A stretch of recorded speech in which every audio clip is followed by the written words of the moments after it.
Looking back now, I have to laugh. 10 years ago, if someone had told me I'd own a successful bakery chain and attend weddings with a ridiculously handsome businessman by my side, I'd have thought they were crazy.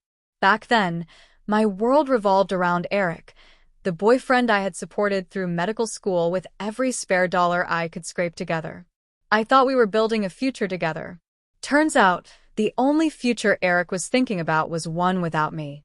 When Eric sat me down to deliver the infamous breakup speech, I was honestly blindsided.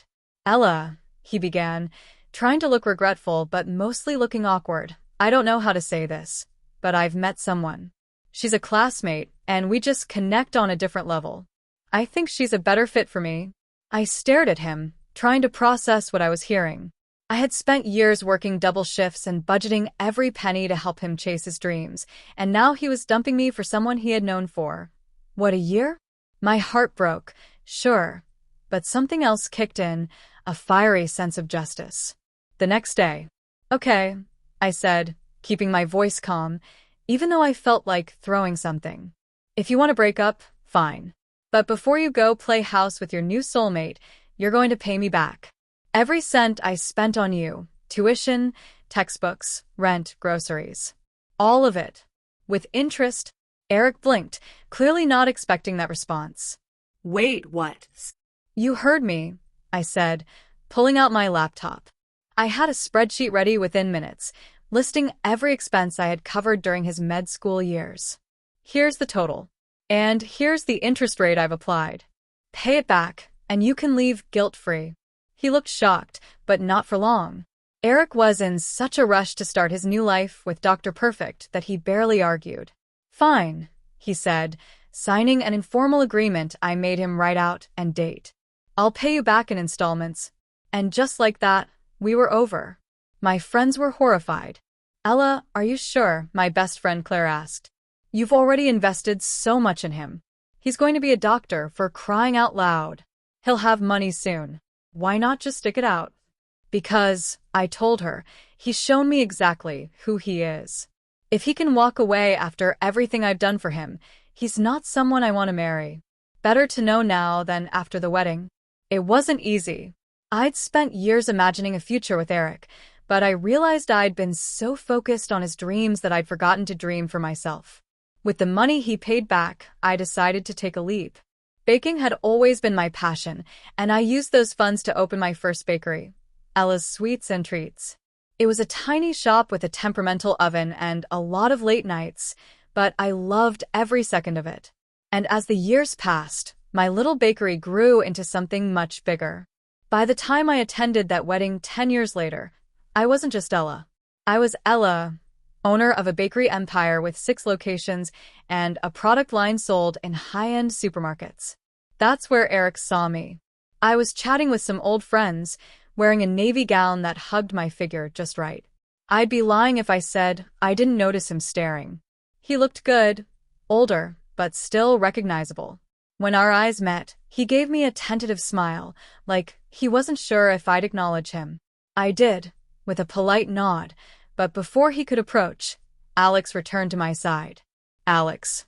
Where do I even start? He's tall, ridiculously handsome, and has this effortless charm that makes everyone feel at ease. We met at a business leadership conference, where he'd practically cornered me during a coffee break to tell me how much he admired my work. It took him months to win me over, but his persistence paid off. Now, he's my partner in every sense of the word. "Here you go," Alex said, handing me a glass of wine. He glanced at Eric, who was hovering nearby, clearly waiting for a chance to talk. "Friend of yours?" "Something like that," I said with a shrug. Alex's grin widened. "I'll give you 2 a moment," he said, kissing my temple before walking off. Eric took the opportunity. "Ella," he said, his voice full of nostalgia. "It's been so long." "It has," I said, keeping my tone neutral. "How have you been?" "Good," he said, though the hesitation in his voice told me otherwise. "I heard about your bakery. 6 locations, huh?" "And counting," I said with a small smile. "We're launching a frozen dessert line soon." "Wow," he said, looking genuinely impressed. "You've done well for yourself." "I have," I said simply. And you? Still practicing medicine? He nodded. Yeah, but things didn't quite go as planned. I got divorced a few years ago. I'm sorry to hear that, I said, though I didn't feel much sympathy. Choices have consequences, after all. Just then, Alex returned, holding a fresh drink for himself. He extended a hand to Eric. Hi, I'm Alex. Ella's date. Eric, he said, shaking Alex's hand. An old friend. Alex raised an eyebrow, glancing at me for confirmation. I sipped my wine unbothered. So, how did you two meet? Eric asked, clearly fishing for details. Alex grinned. At a business leadership conference. I noticed Ella right away. She was so charming, confident, and sharp. Took me months to convince her to go on a date with me, though. She's got quite the fan club. Stop exaggerating, I said, rolling my eyes. I'm not, Alex said with a wink before turning back to Eric.